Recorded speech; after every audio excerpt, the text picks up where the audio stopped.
যুক্তরাজ্যের মিনেসোটা মিনিয়াপলিসে অভিবাসন আইন প্রয়োগকারী সংস্থা আইসিএর এজেন্টদের গুলিতে অ্যালেক্স পেট্রি নিহত হওয়ার ঘটনায় গভর্নর টিম ওয়ালস মার্কিন প্রেসিডেন্ট ডোনাল্ড ট্রাম্পের কাছে তীব্র প্রতিক্রিয়া জানিয়েছে। রোববার এক সংবাদ সম্মেলনে ডেমোক্রেট গভর্নর ওয়ালস ট্রাম্পের কাছে প্রশ্ন তুলেছেন, মিনেসোটা থেকে ফেডারেল এজেন্টদের সরাতে হলে অঙ্গরাজ্য কর্তৃপক্ষকে কি করতে হবে। তিনি দাবি করেন প্রায় ৩,০০০ অপ্রশিক্ষিত আইসি এজেন্টকে মিনেসোটা থেকে প্রত্যাহার করা উচিত, যাতে ভবিষ্যতে এমন প্রাণঘাতী ঘটনা আর না ঘটে।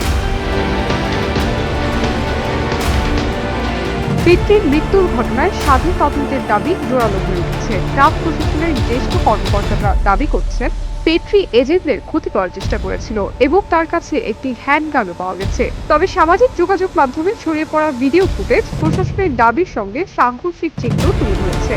যাচাইকৃত ভিডিওতে দেখা যায় পেট্রি কোনো অস্ত্র ব্যবহার করেননি, বরং তার উপর রাসায়নিক স্প্রে প্রয়োগ করা হয়েছিল।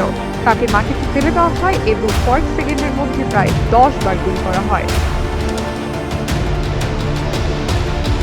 আইসি এজেন্টদের উপস্থিতির বিরুদ্ধে মিনিয়াপলিসে আগে থেকেই বিক্ষোভ চলছিল। পেট্রির গুলিবিদ্ধ হওয়ার ভিডিও ছড়িয়ে পড়ার পর বিক্ষোভ আরও তীব্র হয় এবং রোববার প্রায় ১,০০০ মানুষ রাস্তায় নেমে প্রতিবাদ জানায়। মিনিয়াপলিস মূলত ডেমোক্রেট নিয়ন্ত্রিত শহর, যেখানে কয়েক সপ্তাহ ধরে হাজারো আইসি এজেন্ট মোতায়েন রয়েছে। রক্ষণশীল সংবাদ মাধ্যমে সোমালীয় অভিবাসীদের বিরুদ্ধে অর্থনৈতিক প্রতারণার অভিযোগ প্রকাশের পর সেখানে অভিবাসন বিরোধী অভিযান জোরদার হয়। ট্রাম্পও এসব অভিযোগকে সামনে এনে কঠোর অবস্থান নিয়েছেন এবং ট্রুথ সোশ্যাল প্ল্যাটফর্মে মিনেসোটার বড় ধরনের আর্থিক প্রতারণার ঘটনা গোপন করার অভিযোগ তুলেছেন। এই ঘটনাকে ঘিরে যুক্তরাষ্ট্রে অভিবাসন নীতি এবং আইন শৃঙ্খলা বাহিনীর ভূমিকা নিয়ে নতুন করে বিতর্ক তীব্র হয়েছে।